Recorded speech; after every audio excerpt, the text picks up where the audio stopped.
Good morning, everyone. I'd like to thank the organizers for the opportunity to speak today.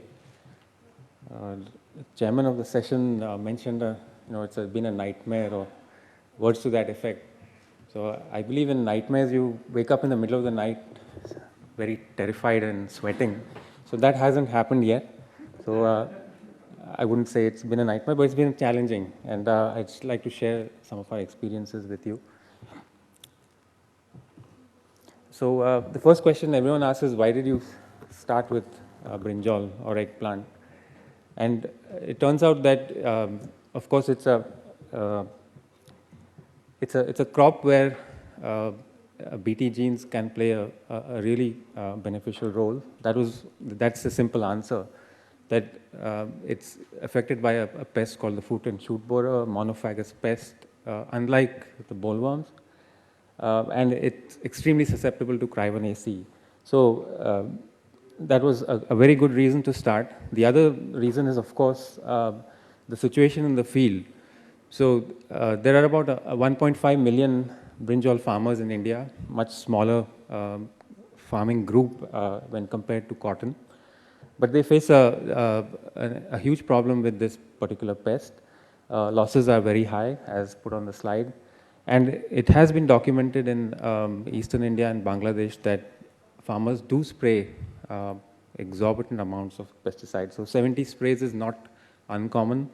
ABRDC has documented this. There are, of course, varied amounts of average sprays as you go across the country. Maharashtra may be around 25, but definitely in the eastern part of the country, it's very, very high. Current control methods, of course, are chemical based and based on the biology of the insect.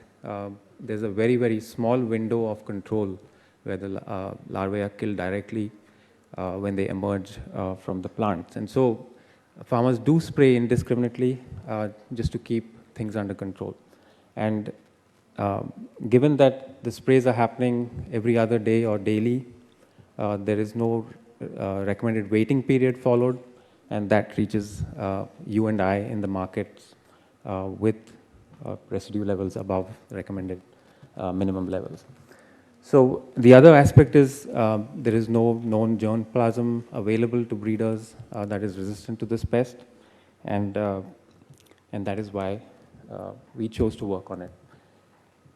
This is just a picture of shoot damage at early stages in the nursery and fruit damage later on, causing a huge loss in marketable yield. So this being a very sort of a presentation giving an overview of what has happened in the past, I'm going to run through a few things and touch upon the important things. One is that this is a public-private partnership. We, as a private company, donated the lines to our public partners. So there are both universities and research institutions involved. There are other countries involved, with the Philippines and Bangladesh. And so we shared our event with TNAU, US Dharwad, IIBR in India. And in Bangladesh, it's BARI, the Bangladesh Agricultural Research Institute. And in the Philippines, the University of the Philippines, Los Baños. So this, the event was designated EE1, the one that was chosen and taken forward for breeding. And it expresses the Cryvan AC under 35S promoter. In India, we've done about 69 field trials, all put together, including company trials, ICR trials, and multi-location as well as large scale. And based on the biosafety data presented in 2006, RCGM had recommended the BT Brinjal EE1 event for large-scale trials to GAC. This was reviewed by the first expert committee in 2007. They recommended additional studies, and GAC approved the large-scale trials to be done under the supervision of Director IIBR. And then after completion of those additional studies that included large-scale trials as well as pollen flow studies, there was a second expert committee which examined the data, and this was then made public in the and posted on GAC website. So I'll just run through the safety assessment, and so that's where we that was the end of the data collection and so on. I'll just run through the safety assessment. So the source of the gene, of course, it's the same cryoNAC gene used in cotton. So the molecular characterization was done. The stability over generations and different hybrids was done. Of course, there's a history of safe use and consumption of the plant and the gene also. Function and specificity of the expressed protein and detailed expression through the crop cycle. And I'll come back to that in a minute. So these were the food and feed safety and environmental safety studies done. I'm not going to go through all of this. These are all very familiar to this audience. Just to say that these were completed and are actually very well summarized in the EC2 report. It's an excellent document and very comprehensive and has all the data. Just a little bit about molecular analysis, since I'm a molecular biologist and this is my area. We looked at the E1 event in detail. The implanter sequence was compared and I found identical to the starting sequence of the plasmid, the gene in the plasmid. The stop codon was in the expected place. There was no unintentional gene fusion at either end. The flanking sequences were isolated and looked and searched for any open reading frames on either side to a distance of about a kb, and nothing was found to have been disrupted as a result of the integration. So the outcome of the assessment was that the genes that have been used have a history of safe use. The expressed protein, based on agronomy trials and other trials, was very specific to the pest in question. Expression was stable across the testing season, and we did this very extensively on most of the trials that were conducted. I would say more than 50% of the field trials that were conducted, we did expression analyses through the life cycle vis-a-vis the baseline susceptibility, and this formed part of the IRM plan for fruit and shoot borer vis-a-vis cryoNAC. The protein is stable and expressed at a high level throughout, especially in shoots and fruits. The protein expressed is 100% identical to that in BT cotton, as I said, and the introgression of the cryoNAC gene in multiple hybrids and varieties. So I forgot to mention this, but MAHAYCO worked on 8 hybrids. The public partners each had their own varieties. So there was a distinction in that between hybrids and varieties. The goal, of course, was that the public sector partners would develop the BT lines and allow farmers to use saved seed once those were ready. And we've seen that the expression levels are extremely stable throughout in all genotypes tested so far. I don't think we have an exception to that, and I think we're up to possibly 20 varieties or hybrids. Just to round out the outcome of the assessment, there was no adverse impact on NTOs, including beneficials and soil microflora.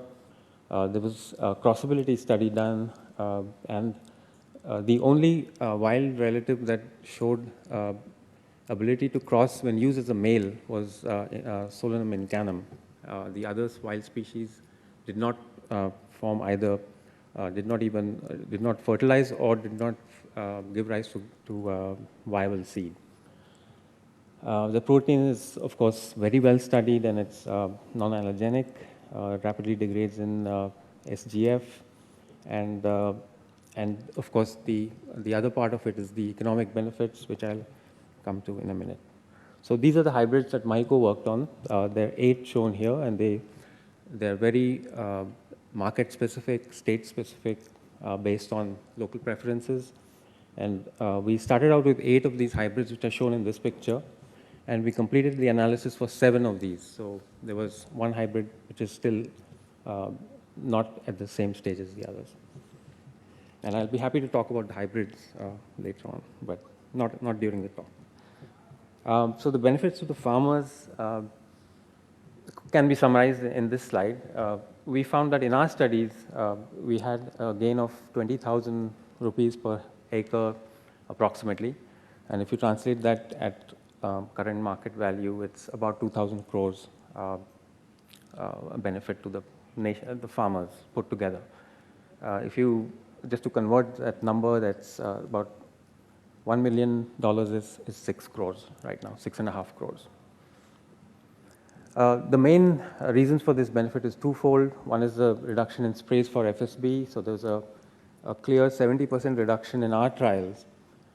And this is based on ETL level of spraying, so economic threshold level. You would spray if you see a certain degree of infestation. In fact, if you actually don't count that sort of level of sprays, you have a greater benefit because you wouldn't spray at all. But at levels, using ETL levels, we found a reduction of 70% for FSB.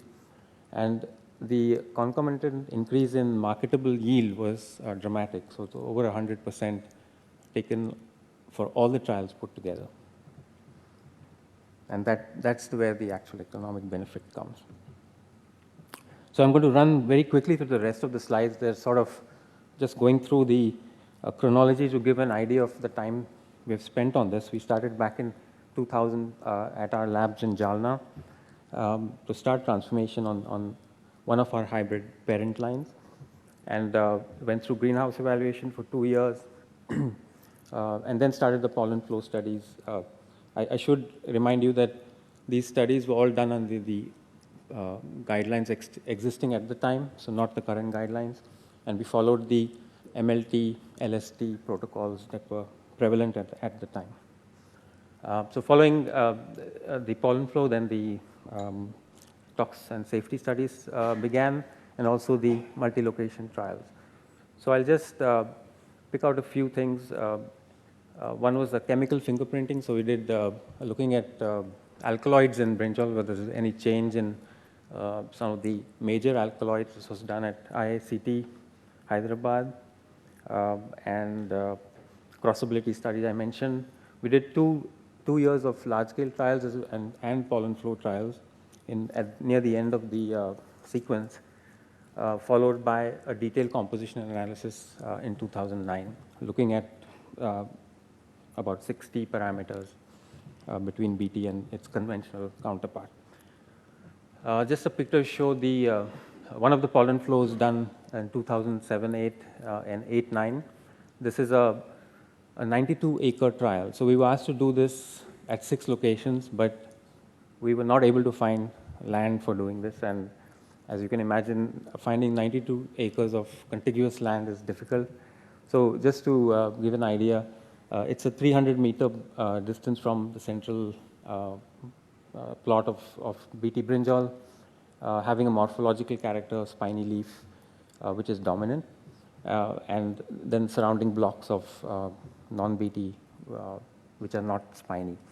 And so we conducted a couple of these trials for the 2 years that were mandated by the first expert committee. So I'll stop there because all I have left is just a list of the studies done, and I'll just run through these without talking too much because all this data is on the website. It's there in the EC2 report, very well summarized and explained. And so I'll just skip forward and okay, lots of trials, and end here and just say that this is a farming family from near Jalna, near our research center. They grow brinjal every year, twice a year sometimes. The main point is that when they grow for the market, and they don't consume that brinjal, they grow a separate plot for their own consumption, simply because they don't want to eat what is sent to the market because of the chemical load on it. All they do is when they grow up a plot for themselves, they will physically remove the larvae from the plant because they can manage that small plot. And it just tells the whole story right there, why we started this and why it is a good product. And given the safety history of the gene and, of course, the event that has been recommended for environmental release by GAC, that it is a worthwhile thing to do for brinjal and brinjal farmers and consumers. Thank you.